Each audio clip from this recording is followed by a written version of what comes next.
7 Days to Die. The zombie survival game was officially released on the 25th of July, 2024, after only 11 years in early access. And I've been playing for most of those years.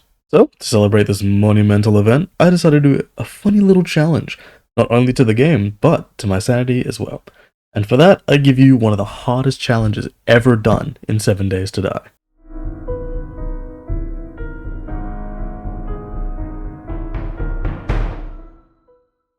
Originally, the rules of the challenge were to beat a day 1 Hoard while using only the weakest combat tree, the intelligence tree, but this proved too easy. So I cranked that option and multiplied the spawn rate by 8. Still too easy. So it led to the revised rule set. The aim of the challenge is to survive a blood moon on day 1. The blood moon is set to maximum spawn rates. The rules going into the challenge are 1. I can use only the intelligence tree and its weapons. This means I'm limited to only junk turrets and batons. I cannot use any other weapons such as clubs, daggers, bows, or any type of gun. I'm left with the weakest of the combat options. Along with this, I cannot spec into any perks unless they are in the intelligence tree. So no cardio, sneak, or defense perks either. I can, however, use tools. Rule number 2, no armor. The armor sets have specific perks attached to them, so I choose to omit them as options, including the light armor even though it doesn't have a perk, for the sake of the challenge. No traps or harmful architecture. No spike traps, barbed wire, or any other damaging terrain block can be used even if naturally generated. I cannot purposely make defenses that actively harm zombies, such as massive pitfalls or slides to move stun zombies, but I can still make defensive structures like windowed boxes to attack from. Rule 4, max nightmare settings. This is where the bulk of the challenge comes in. All settings are cranked, juiced, and smashed. Difficulty is set to insane, all zombies are locked to nightmare speeds at all times, and feral sense is turned on. What this means is that zombies will deal roughly 2.5 times the damage, take half damage, detect you from 3 times further away even while sneaking, and can outrun the player even while the player is sprinting. Number 5, permadeath and new world. This is a permadeath run, so anytime I die, I must restart on a new random gen seed to keep everything as first time in random as possible. With all that being said, let's get into the challenge. So starting off, we select a random gen for the world and give the seed hell, as that's where we're going. Change the difficulty to insane, change all speed options to nightmare, and lastly turn feral sense to all. Now with my personal torture chamber fully prepared, we generate the world and get started. Spawning into a rich forest, I show my love of nature by hurling hate-filled fist into anything within reach, and go through tutorial challenges as fast as possible, swiftly getting a stone axe to whack stuff with. Grab some feathers, make some armor, immediately take it off, club, bow, arrow, redeem all the challenges, and get the location for the trader. Spec some perks, points into electrocutioner, and int. So far, so good. Time to sprint to the trader and make some building blocks on the way. Now so far everything is pretty normal, and oh, a friendly civilian. Well, I'll just punch him down and run past, no big deal. Oh. See. So I forgot what settings I was playing, and zombies are no longer zombies. They are freight trains with teeth, and this one just took half of my health with a single hit. Naturally, I keep cool, run away, and make a little pillar. Should be safe enough to regain my stamina. Okay, now I'm scared.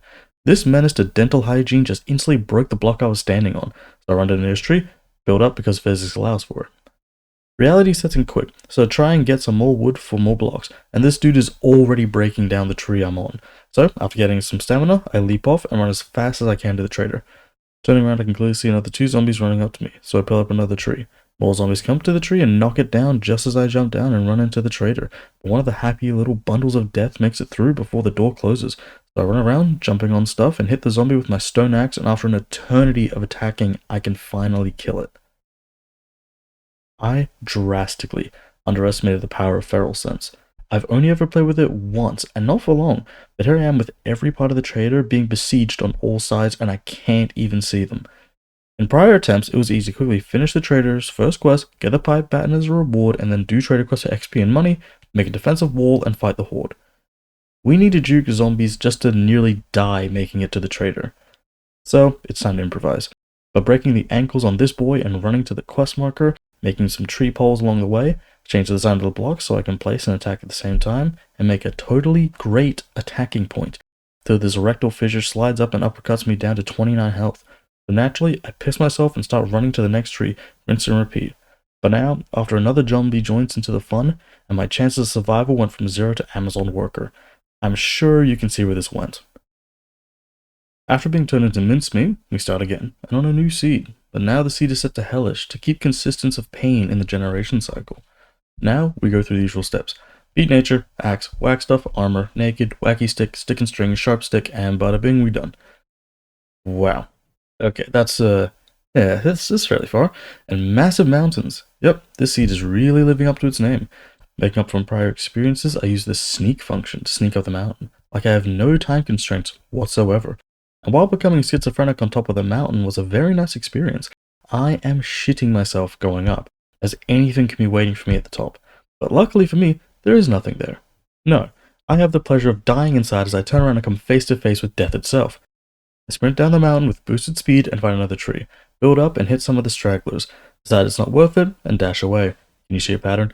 Turning around, I see that there are still some following, but I'm close enough that one more pole tree gets me to the trader, and I'm able to shut the door. Sneaking inside this trader, I can feel safe for a short period of time, while I accept the quest and see that I need to run back the way I came through the mini hoard that I gathered. Yep, I did this. I asked for this. Alright, let's get this over with. Oh hell no. Sneaking out and role-playing as a radar, I make my way up to the mountain trying to avoid, but hearing the groans and taking a quarter of my health and damage. Now, pay attention to that zombie next to the car. And while moving in stealth, I am still seen. No use in waiting for more to show up, so we hightail it up the cliff face and continue to tree pole until I reach the quest point, with only one zombie after me. I pull up and start hitting the zombie with a stone axe. This is like a toddler fighting Prime Mike Tyson with a gun, but we take down the one zombie. Wow, the feeling of not being chased down is liberating. After so long, we can dig for the supply chest, still being very paranoid. And we find the chest extremely fast. Is this how my luck turning around? Now all that's left is to grab it and head back to the trader. Now to get at... No. No, no, no, no, no, no, no, no, no, no, no, no, no, no. Fuck! That single piece of land killed me, and we were so damn close. Despite the do not resuscitate order, I was brought back against my will to keep going. New hell, worse than the last. Bing, bing, bing, bing, bing, bing, bing. Done. Alright, we are ready to move out once again, and sweet. Across the mountain range. Awesome. Well, no time to grieve like the present. And, oh god, please no. Wait. He didn't see me. For the first time in human history, someone has been able to evade the IRS. Oh wait, no, they baited me. At this point, you know the drill. Pole dance and dip, but I'm able to completely make it to the trader without any issue. I am becoming the world's greatest bitch. Get the quest and attempt to make it past the border, and get caught real quick, and find a nice tree to piss myself in. The scent will confuse them, trust me. Build up and see that there are a lot of zombies pooling like a liquid I just described, and I run to the big burger, and hide hoping that Santa's little murderers will forget about me long enough that I'm able to slink away. But this is hell. Things are not well in my hell. They can smell me. I have no clue why, and I have no idea how long it'll be till they leave. I contemplate whether it's even worth to do the trader quest anymore, and if I should just make a pipe baton. But it would be so much harder to get iron pipes and leather, as those I can only get from cars or towns, which is the one place that the zombies are located. And to harvest these things from a car, I have to stand still, and standing still takes too long and will send me into a panic, and I don't like that. So I built a box around myself to cry in, and to see if it'll give me some bonus sneak. Somehow, this actually works, but they just become idle underneath me, so I try to inch my way across the sign, as close to the edge as I can get, and wait till the zombies move away before I think it's safe to jump down. However, as I scale down, one of the overachieving zombies breaks it, and I fall to the ground, and run to God in the form of a tree, and start building, but something is different this time.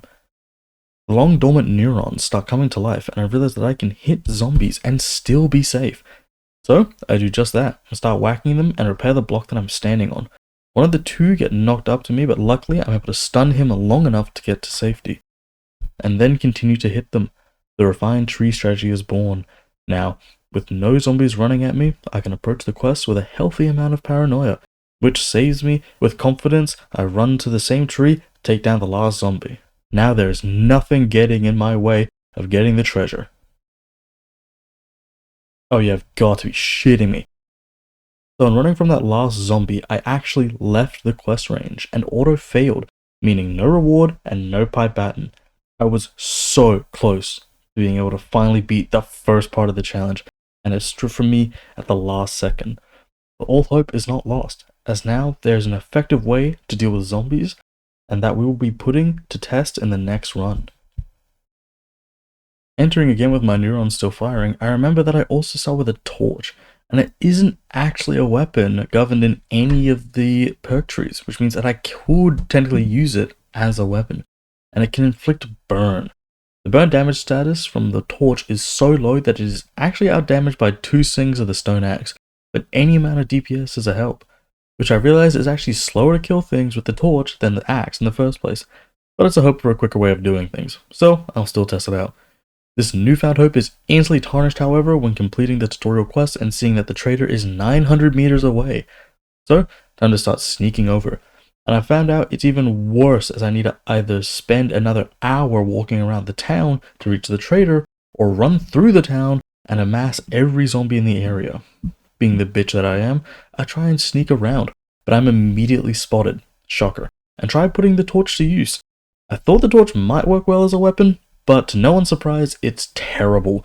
Lower DPS even with the burn, a slower swing speed, and costs way more stamina, and I can't repair the block that I'm standing on either.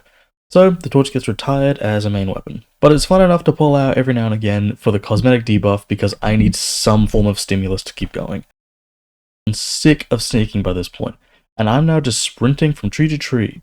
This backfires faster than a bank robbery with a water gun, and staggering one of the zombies lets Superman fly up and break my nose. But it's only one hit. I've got 3 more in me, so should be fine, right? Finish them off, roleplay as a Beyblade, but this time I get spotted by Homer Simpson, and he joins in the fun, and deals 100 damage a hit to blocks, the entire health pool of the blocks that I am standing on. So I run back and forth between the trees, hit once or twice before the block is broken, and repeat till they knock down the tree that I was standing on. Now things are getting a lot more serious, and I need to find a new bitch spot with a sparse amount of time that I have. However, with the neurons still activated, I upgrade the frame block that I'm on, giving it 500 health, enough that I won't be destroyed in one hit, but long enough that I can at least get a hit off before needing to repair it. We have officially left the Stone Age, and entered the slightly better Stone Age. Running through, I test the broken car to see if I could get any iron pipes, as I theorized before. But with 1000 health and 11 HP off per hit, I could not be bothered. And being spotted, I make a poll and learn something interesting. When repairing, you actually stop regenerating stamina. So that's cool, I guess. We learn new things while being put under a hydraulic press. The cycle of life. Running past the gas to the trader and making one more pull before Superwoman plies up this time and breaks my sternum. And now, safe from the trader, I grab the quest, and the cycle continues. Pull, kill, run. But with more and more zombies, they start jumping over each other and attacking me. So I kept running and hitting when I can, but the worst happens. I ran out of wood, so I need to gather wood and repair while having no wood, while now also getting overwhelmed and having to fight on the ground, and taking another hit before I'm able to catch my breath. Gathering some more wood, they destroy the tree that I was on, and the chase continues, but now there is so many that I can't even upgrade the wood before one jumps onto the block and attacks me. I'm running out of blocks and wood by this point, and I die atop my last pole of this world.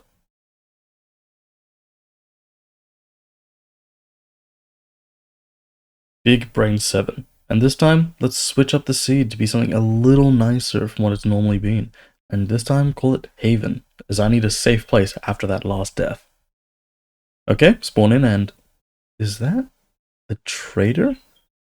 Holy sh... okay, I'm convinced that the seed means something. This is the literal best spawn I could have ever asked for and have gotten. And in this glee, I look around for the camera crew, knowing that I am definitely in a prank video.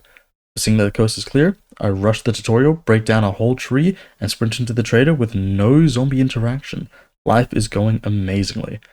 And this luck continues with the trader quest going away from the town, meaning that less chance of calling a horde. And I only encounter one zombie on the way before I'm able to make it to the quest location. My gut tells me to make a fortified pillar. And my gut was right. A literal homewrecker makes its way over to me, and I can easily deal with it from the excess wood I gathered earlier as well to repair the block. The zombie goes down, and one more shows up. But it's not really an issue, and I can start the quest, checking up every few seconds to make sure that I'm not on any train tracks of nearby zombies. Almost instantly finding the treasure, I take a deep breath and open it and run out as fast as I can and make it up the pillar. But only one zombie spawns from the treasure, and it is quickly recycled. I run back to the trader, heart pounding, and I make it in without running into any more zombies. I quickly assign my skill points into Int and Electrocutioner, and at long last I'm able to obtain the pipe baton. I can't help but admire it, and when that beautiful sprite pops up, it hits me that I finally have a weapon. I haven't gotten to this point before, so now I need to figure out how am I going to fight the Hoard, because I am terrible at thinking ahead. Because being on a pillar the whole night is not going to net me any favors. So I head to the vending machine and see if there's any goodies. Unfortunately, no. So I go to the trader, but everything is way more than I can afford. There's moonshine in the other vending machine, but yet again, too expensive. Selling things won't get me too far either. So, being the genius I am, I take a fetch quest from the trader. On all accounts, this is a terrible idea. It makes me go into town where all of the zombies are.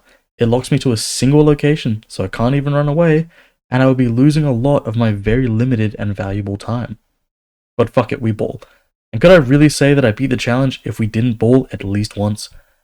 So, I sneak my way over to the quest, scouting for any zombies. Even though I have a pipe baton, it doesn't mean it'll make combat any easier. And without any trees to build on, and them being too far away to run to, I need to be extra careful. However, the first zombie that I come across is actually a crawler, the perfect target to test the new baton on. It takes much longer to kill than I would have hoped for, but it's still by far a much needed upgrade to the stone axe. Testing again on a regular zombie while on a pillar yields very promising results as it goes down very quickly. It is leagues better. But this tells me that the results can vary depending on how I choose to attack.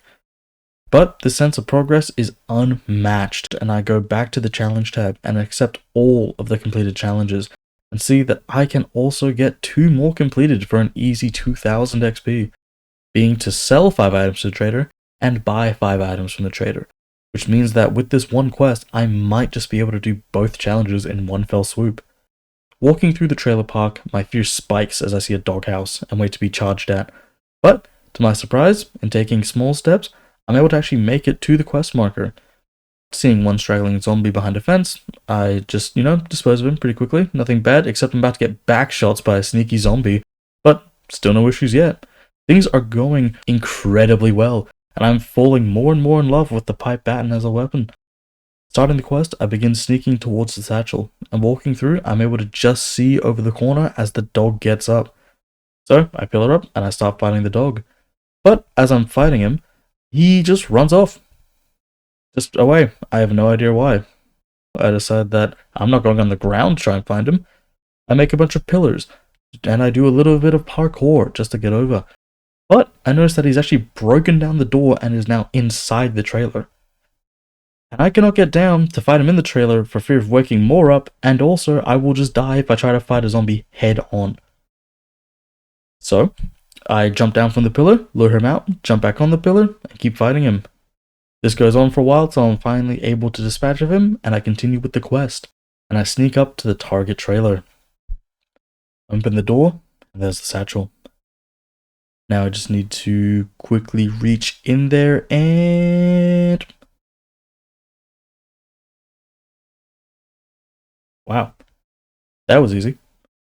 Too easy. But surprisingly, I can sneak back to the trader with very little issues, encountering only a crawler and a regular zombie on the way.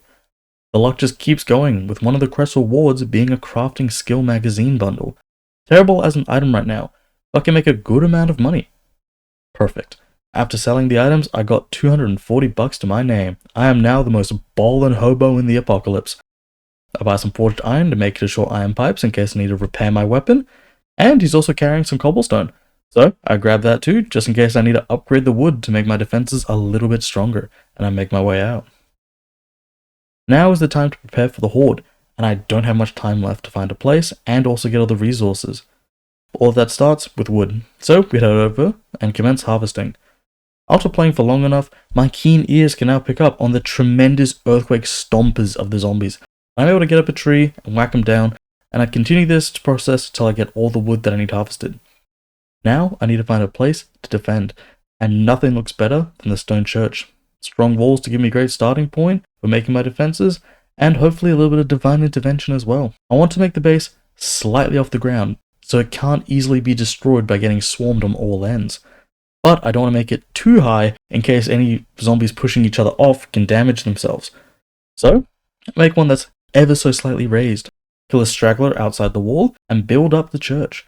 The idea is to concentrate all the zombies into a single stream where I can minimize the hits to the wall itself while maximizing my attacks against the zombies. As I build up, I notice however that I can't make a perfect box, as the design of the church prevents it on the right side. I don't want to go any higher to a better point, the other reason being that the zombies can still knock each other down and they might take damage, which would kind of ruin the run. So, I improvise. But, while improvising, I get attacked, and I have to deal with it. But with so little time left, I cannot be dealing with any more distractions.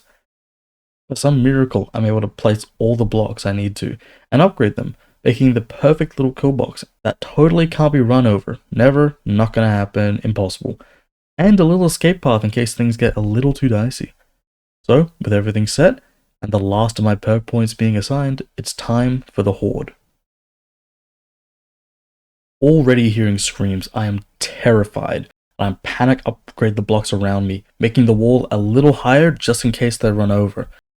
I sit like a coward trying to gain my lost bearings, waiting for the first zombie to approach, when I notice a terrible flaw in the box. The other side is exposed far more than it should be, and I try to quickly fix it. After doing this, I feel a little better, and I start to look around for at least one zombie, as they should have come through by now. So I venture out and see if I can find the issue. Being the idiot I am, I forgot that this place was surrounded by a wall, and they would need to break it before they could get in first. This was actually very bad for two reasons.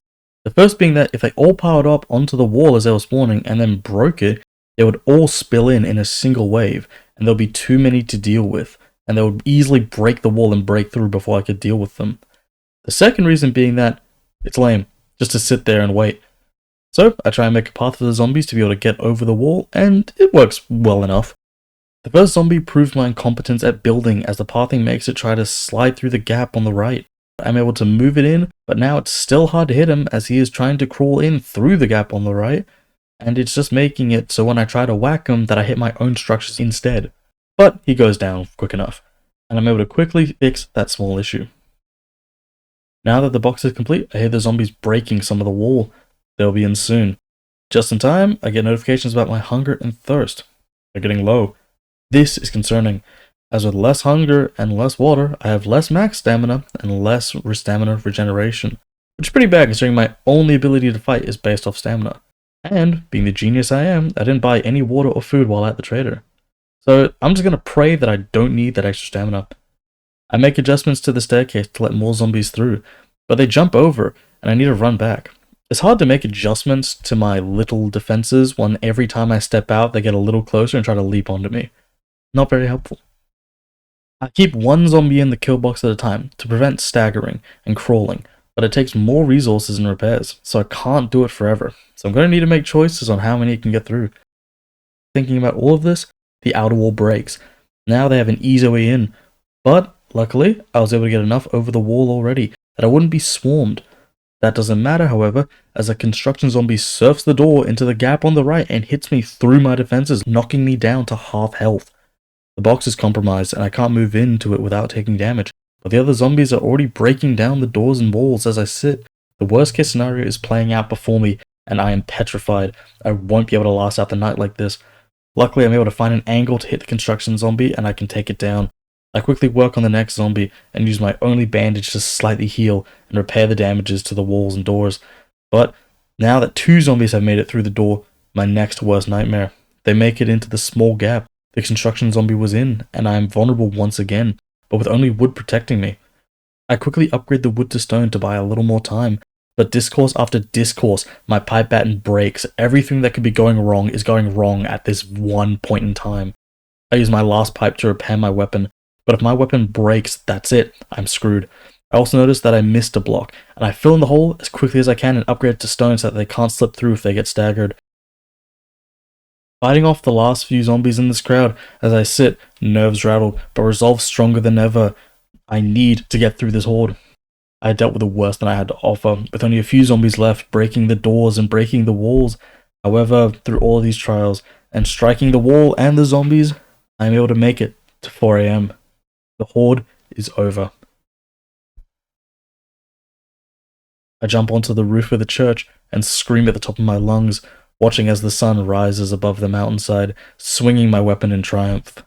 I had done it. I had beaten a max nightmare horde with only the intelligence tree, with no traps, armor, or hostile architecture. And not only that, I made a friend in the trader. I learned a lot through this experience, from my new appreciation to the pipe baton and how fun it feels to actually use, to using the sneak mechanic without just sneaking attacking. I didn't even know about the repair stopping stamina to a massive difference in zombie block damage. It was really fun and a fresh way to play, even if it caused my therapy bill to go up, and it gets me pumped for future worlds and challenges in 7 Days to Die. Thank you so much for watching, and if you liked the video and would like to see me do more pain-filled challenges of not just 7 days, but other games, subscribe to the channel and leave a like on the video. I'd greatly appreciate it. Anyways, this has been Boot Gobbo, and I'll see you in the next one.